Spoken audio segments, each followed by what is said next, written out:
안녕하세요. 매일 아침 말씀 묵상에 오신 여러분을 환영합니다. 1월 24일 월요일 믿지 아니함으로 생각할 문제, 이스라엘이 약속된 쉼으로 들어가지 못한 이유는 무엇입니까? 갈렙과 여호수아는 어떻게 약속의 땅에 들어갈 수 있었습니까? 오늘 우리에게 주는 교훈은 무엇입니까? 약속의 땅에 들어가기 위하여 출발했던 이스라엘 백성들이 왜 약속의 땅 앞에서 주저하고 들어가지 못했을까요? 히브리서 3장은 이렇게 이야기합니다. 우리가 시작할 때에 확신한 것을 끝까지 견고히 잡고 있으면 그리스도와 함께 참여한 자가 되리라.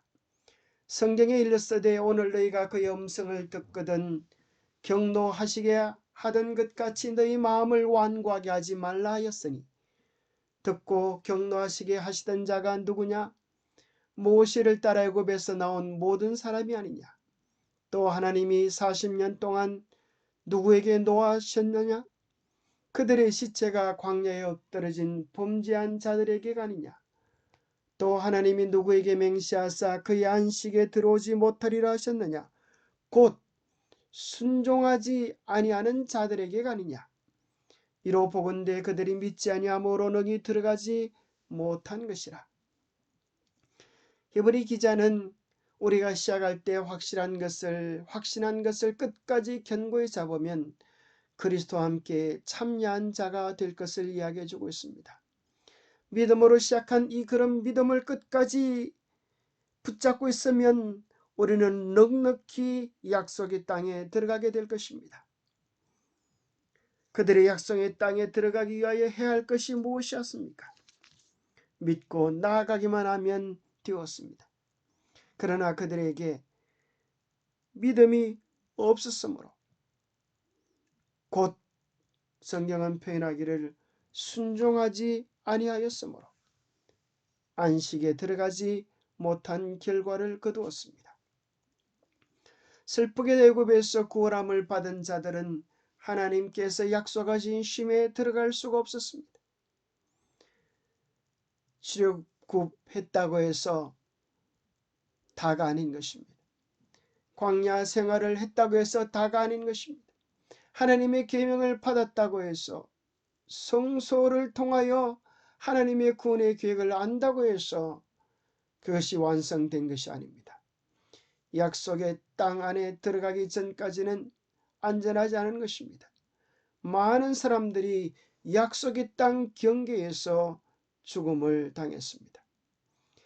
약속의 땅 경계인 가데스 바네아에 도착했을 때 그들은 믿음이 부족했음을 드러내었습니다. 민수기 13장과 14장에는 12정탐꾼에 대한 이야기가 나오는데 12정탐꾼 중에 10명이 참으로 이스라엘 자손 앞에서 그 정탐한 땅을 악평했습니다. 분명 그 땅은 젖과 꿀이 흐르는 너무나 좋은 약속의 땅이지만은 그 땅에 거하는 자들은 강하고 성은 튼튼하여서 우리가 결코 그 땅을 정복할 수 없을 것이라고 말을 했습니다. 이제껏 자기들의 능력으로 홍해를 가르고 자기들의 능력으로 매일 만나를 먹고 매일 생수를 마시며 살았습니까? 모든 것이 하나님의 은혜 때문이 아니었습니까? 하나님의 은혜로 이곳까지 왔던 그들의 주소를 망각해버리고 그들은 약속의 땅에 들어갈 때에는 그들 스스로의 힘으로 싸울 수 없다고 절망합니다. 이제까지 함께 하셨던 하나님께서 그들이 믿음을 가질 때에 하나님께서 그들을 위해 싸워 주실 것을 잊어버린 것입니다. 똑같은 입장과 형편 속에서 갈렙과 여호수아는 달랐습니다. 무엇이 달랐습니까? 그 마음이 그들과 달라서 나를 온전히 쫓았은즉 그의 갔던 땅으로 내가 그를 인도하여 드리리니 그 자손이 그 땅을 차지하리라. 현실만 바라보는 사람들은 절망하였지만 믿음으로 하나님을 바라본 자들은 희망과 확신을 가질 수가 있었습니다. 우리의 마음이 어디로 향해 있느냐에 따라서 우리의 말이 달라지고 우리의 운명이 달라지게 될 것입니다. 갈렙과 여호수아는 그 땅이 좋은 땅이라고 보고 있습니다. 그리고 그곳이 거하는 자들과 성이 강하다는 것도 부인하지 않았습니다. 차이점은 무엇이었습니까? 그들은 현실보다도 현실 너머에 함께 계시는 하나님을 바라보았습니다. 믿음은 하나님을 보는 것입니다. 하나님께서 그들과 함께 하시며 그렇기 때문에 하나님께서 그들을 약속의 땅으로 인도하실 것이라고 말했습니다. 하나님께서 열재앙을 내려서 애굽을 무너뜨리셨고 홍해에서 바로의 군대를 전멸시키셨고 하나님께서 하늘에서 매일의 양식을 내리셔서 먹이셨고 하나님께서 반석에서 물을 내어 마시게 하셨고 하나님께서 구름 기둥으로 그들과 항상 함께 하시고 인도하셨음에도 불구하고 그들은 그 순간에 하나님을 신뢰하는 일에 실패했습니다. 그들의 어리석은 실패가 그들의 말과 같이 약속의 땅에 들어갈 수 없는 운명으로 결론짓게 했습니다. 너희들이 내게 들린 말대로 내가 행하리라 우리 주님 말씀하셨습니다. 믿음은 하나님의 약속을 받아들이는 것입니다. 하나님의 약속을 거절하고 내 생각, 내 견해, 내 사고를 앞세우는 것은 교만이요, 불신이요, 신뢰하지 못하는 것입니다. 결국 이스라엘이 약속의 땅에 들어가지 못했던 이유는 하나님을 신뢰하지 않고 교만하고 불신했기 때문이었습니다. 만일 저희 조상들이 믿음으로 하나님의 지시를 따르고 당신의 법도를 따르고 율례대로 행하였더라면 그들은 오래전에 가나안에 정착하여 번영하고 거룩하고 행복한 백성이 되었을 것입니다. 참된 행복은 소유에 있지 아니하고 관계에 있습니다. 하나님과의 올바른 관계, 이웃과의 올바른 관계, 그것이 우리에게 참된 행복을 선물해 줍니다. 우리에게 믿음이 필요합니다. 믿음이 약속의 땅에 들어갈 수 있게 할 것입니다.